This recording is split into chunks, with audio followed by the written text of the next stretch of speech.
Hello student, जेपीआईसी digital study में आपका स्वागत है। आज का हमारा टॉपिक जो है नेपोलियन बोनापार्ट का उदय। तो आज के टॉपिक में हम लोग नेपोलियन बोनापार्ट के संदर्भ में अध्ययन करेंगे।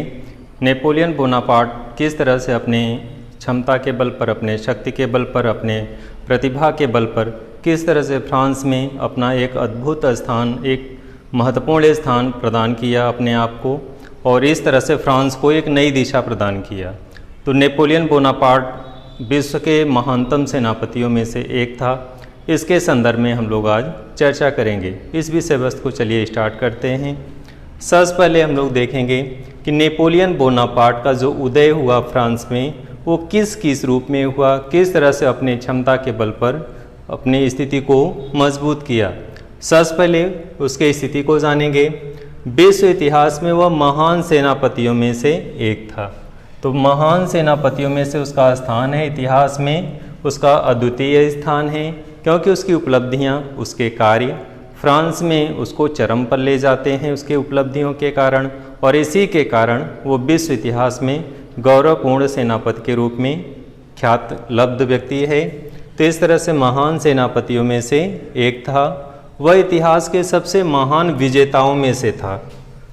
तो वह इतिहास में क्या था? सबसे महान विजेताओं में से। उसने युद्ध में काफ़ी विजय प्राप्त की थी, जिसके कारण उसकी किस श्रेणी में रखा गया है? सबसे महान विजेताओं की श्रेणी में। नेपोलियन बोनापार्ट का जो जन्म हुआ था 15 अगस्त 1719 को कोर्सिका द्वीप, कोर्सिका क्या है? द्वीप है। तो कोर्सिका द्वीप में नेपोलियन का जन्म हुआ था। तो कोर्सिका द्वीप में एक नगर द्वीप है छोटा सा, और उसी में एक शहर में वहाँ पे उसका जन्म हुआ था। नेपोलियन के पिता का नाम था चार्ल्स बोनापार्ट। पिता का क्या नाम था? Charles Bonaparte. एंड माता का क्या नाम था? लेतिजिया रमोलिनो। तो इस तरह से पिता का नाम चार्ल्स बोनापार्ट था और माता का नाम लेतिजिया रमोलियो था।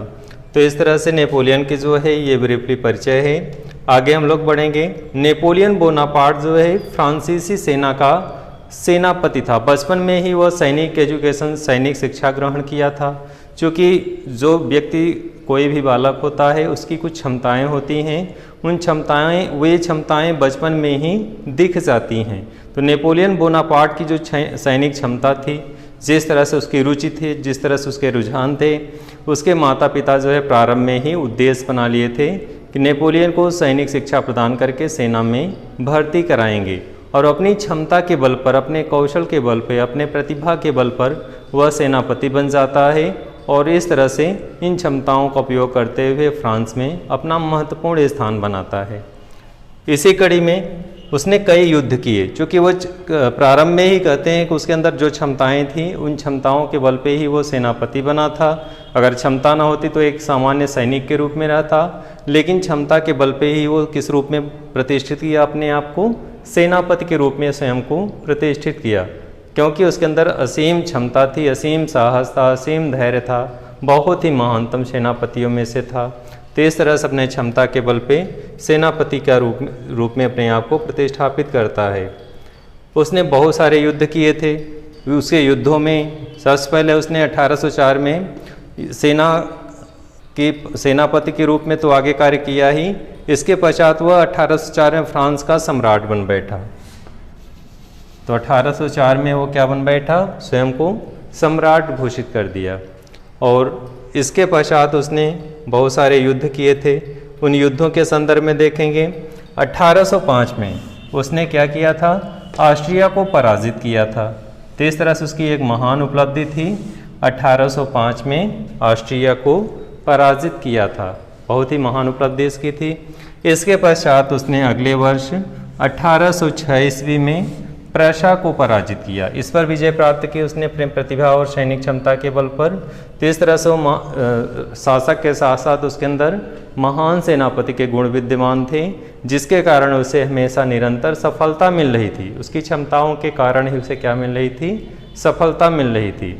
अगर सैनिक कितने भी स्ट्रांग हो, अगर सेनापति अच्छा नहीं होगा, कुशल नहीं होगा, तो कोई भी विजय प्राप्त करना आसान नहीं होता। इस तरह से कहते हैं कि एक शासक के अंदर सारे गुण होने चाहिए और इन्हीं गुणों के कारण जो है नेपोलियन सफल रहा। आगे इसी कड़ी में बढ़ेंगे हम लोग 1807 ईस्वी में। क्रम लगातार उसका चलता रहा। 1805 में ऑस्ट्रिया को पराजित किया, इस पर विजय प्राप्त की। 1806 में उसने प्रशा को पराजित किया, ये भी उसकी महत्वपूर्ण उपलब्धि थी। इसके अगले वर्ष 1807 में रूस को पराजित किया, रूस जैसे शक्तिशाली राष्ट्र को पराजित किया। तीस तरह से उसने अपनी क्षमता का परिचय दिया, अपने शक्ति का परिचय दिया, अपने अदम्य साहस का परिचय दिया और इन्हीं क्षमताओं के बल पर वो निरंतर सफलता को प्राप्त करता रहा। तीस तरह से इसकी ये बहुत ही विशिष्ट उपलब्धि थी। इन विजयों के पश्चात उसका विश्व में महत्वपूर्ण स्थान बन गया था। इन युद्धों के कारण ही उसकी शक्ति में वृद्धि हुई और महान शासकों में से एक बन गया। आगे इसके कड़ी में देखेंगे हम लोग, उसने 1804 में फ्रांस का सम्राट जब बन बैठा था तो 1804 में उसने एक विधि संहिता लाया था, जो उसमें सुधारों की बातें की गई थी। इस संहिता के माध्यम से उसने बहुत सारे सुधार किए। उन सुधारों को लेकर के हम लोग चर्चा करेंगे। तो उसने बहुत सारे सुधार किए। सबसे पहले उसने इसको बोलते हैं नेपोलियन संहिता, जो 1804 में उसने एक कानून पास किया, इसको बोलते हैं नेपोलियन विधि संहिता।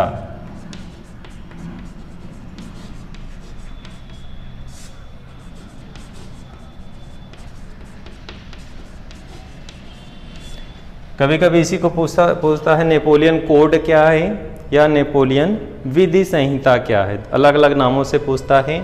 तो इस तरह से आप जानते रहें कि नेपोलियन संहिता अथवा नेपोलियन कोड अलग अलग तरीके से पूछता है, परीक्षाओं में पूछा जाता है। तो नेपोलियन कोड क्या है, नेपोलियन विधि संहिता क्या है, इस तरह से अलग अलग नाम हैं। या नेपोलियन के कौन कौन से सुधार हैं, तो अलग अलग रूपों में प्रश्न इस तरह से आते हैं। तो आपको जानना चाहिए कि इसमें क्या क्या चीज़ें हैं। तो नेपोलियन कोड के नाम से भी प्रसिद्ध है। ये कब पास हुआ था? 1804 में। इसमें उसने बहुत सारे सुधार किए, बहुत सारे बदलाव किए, प्रशासनिक क्षेत्र में, शिक्षा के क्षेत्र में, स्थानीय व्यवस्था के क्षेत्र में, सरकार से संबंधित बहुत सारी समस्याएं सरकार के सम्मुख थी, भ्रष्टाचार से समस्या थी, एजुकेशन में किस तरह से व्यवस्था को ठीक किया जिससे उच्चतम शिक्षा को मजबूत बनाया जाए, प्राथमिक और माध्यमिक शिक्षा में भी उसने बहुत सारे परिवर्तन किए। तो इस तरह से कह सकते हैं विविध क्षेत्रों में उसने सुधार करके इस संहिता के माध्यम से ये प्रकार से फ्रांस में स्थिति को, अपने आप को मजबूत किया, देश को गौरव युक्त बनाया, शैक्षिक, प्रशासनिक, स्थानीय, कृषि से रिलेटेड, अधिकारियों से संबंधित, बहुत सारी नियुक्ति से संबंधित अनेक सुधार किए और इन सुधारों के कारण वो सबसे महान शासकों में से एक माना जाता है। तो उनके प्रशासनिक सुधारों के अंतर्गत कुछ बिंदुओं को देखेंगे। उसने प्रशासनिक सुधार किए थे, उसने शासन व्यवस्था को केंद्रीकरण किया था। तो इसको यहाँ पे लर्न करने वाली चीज़ है, प्रशासनिक सुधार के अंतर्गत उसने क्या किया था? शासन व्यवस्था में केंद्रीकरण किया था। अब केंद्रीकरण के अंतर्गत उसने क्या किया? गांव और शहरों के जो मेयर थे उनकी नियुक्ति अब सीधे केंद्र सरकार के थ्रू होगी। इस तरह से महत्वपूर्ण सुधार था कि गांव एवं शहरों के जो मेयर थे उनकी नियुक्ति किसके आधार पे होगी? सीधे केंद्रीय सरकार के अंडर में होगा, उसके अधीन होगा। तो इस तरह से उसने प्रशासनिक सुधार किए, प्रशासन में केंद्रीकरण की स्थिति को लाया, ये भी एक महत्वपूर्ण बिंदु है। अगले बिंदु में उसने क्या किया? योग्यता के आधार पर नियुक्त की। वह शासक अच्छा माना जाता है, वह व्यवस्था अच्छी मानी जाती है जिसमें योग्यता को तरजीह दी जाती है, योग्यता को स्थान दिया जाता है। व्यक्ति के सगे संबंधी को न देने के बजाय किसको महत्व दिया जाता है? योग्यता को। तो वह संस्था, वह संगठन, वह देश सबसे स्ट्रांग होता है, सबसे सफल होता है, या वह शासक सबसे अच्छा माना जाता है, सबसे सफल माना जाता है। क्यों? क्योंकि ऐसा व्यक्ति किसको तरजीह दे रहा है? योग्यता को। तो नेपोलियन ने भी इस व्यवस्था को लागू किया प्रशासनिक क्षेत्र में। उसने योग्यता के आधार पर नियुक्त की, जो व्यक्ति जितना ज़्यादा योग्य होगा उसे प्रशासनिक क्षेत्रों में उच्चतम पद प्रदान किए जाएंगे, जिससे व्यवस्था में सुधार लाया जा सके। तो इस तरह से उसने योग्यता को महत्वपूर्ण स्थान दे करके योग्यता का आधार बना करके नियुक्तियाँ शुरू की। सगे संबंधियों से उसने किनारे कर लिया कि सगे संबंधियों की नियुक्ति करने से कोई फायदा नहीं है। अगर योग्यता के आधार पर व्यक्तियों की नियुक्ति होगी प्रशासनिक क्षेत्र में, विविध क्षेत्रों में, तो ऐसे स्थिति में प्रशासनिक व्यवस्था स्ट्रांग होगी और कार्य करना सफल हो जाएगा, शासन करना आसान होगा। जब योग्य व्यक्ति होंगे तो स्वाभाविक है कि सभी कार्य अच्छे होंगे, संगठनात्मक ढांचा मजबूत होगा। तो इस कड़ी में आगे हम लोग बढ़ते हैं। उसने करों में एक रूपता लाई। जो विभेद थे, अंतर थे अलग अलग इस क्षेत्र में, करों में जो अंतर पाए जाते थे, संपूर्ण क्षेत्रों में उसने निर्धारण कराया कि किस तरह से कर कितनी मात्रा होना चाहिए, और पूरे देश में एक प्रकार की कर प्रणाली को लागू किया। तो ये सबसे महत्वपूर्ण सुधार था, करों में एक रूपता लाने का प्रयास। इसी क्रम में आगे है, पेरिस में उसने इंपीरियल विश्वविद्यालय की स्थापना की। उच्चतम शिक्षा व्यवस्था में सुधार की कड़ी में उसने क्या किया था, शिक्षा के क्षेत्र में सुधार करने के लिए पेरिस में उसने क्या किया, इंपीरियल विश्वविद्यालय, पेरिस में इंपीरियल विश्वविद्यालय को स्थापित किया। तो इस तरह से उसने माध्यमिक और प्राथमिक क्षेत्र में शिक्षा के क्षेत्र में अनेक सुधार किए।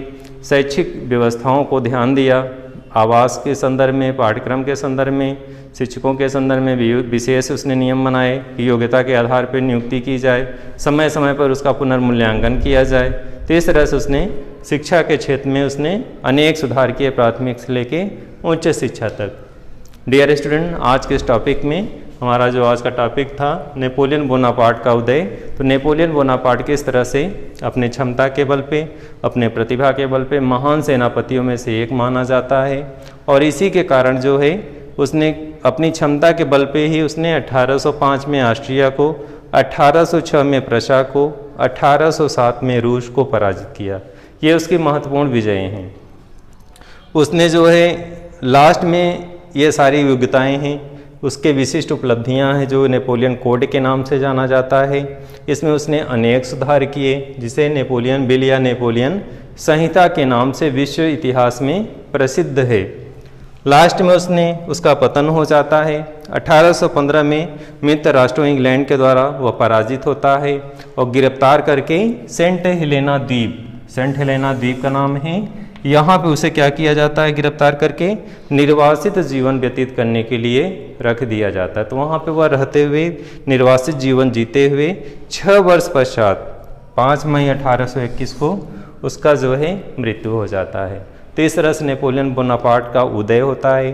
किस तरह से वो अपनी क्षमता के बल पे फ्रांस में अपनी स्थिति को मजबूत कराता है और वहाँ पे शासक, सेनापति से शासक बन जाता है और अनेक सुधार करता है। और इस तरह से विश्व इतिहास में नेपोलियन अपने प्रतिभा, अपने क्षमता, अपने आकांक्षाओं के बल पे, राष्ट्र के लिए कुछ अच्छा कर गुजरने के दम पे वह महान स्थिति को प्राप्त करता है और लास्ट में उसका पतन हो जाता है। तुम्हारा विषय वस्तु यहीं पे समाप्त होता है। फिर से अगले वीडियो में मिलते हैं। धन्यवाद।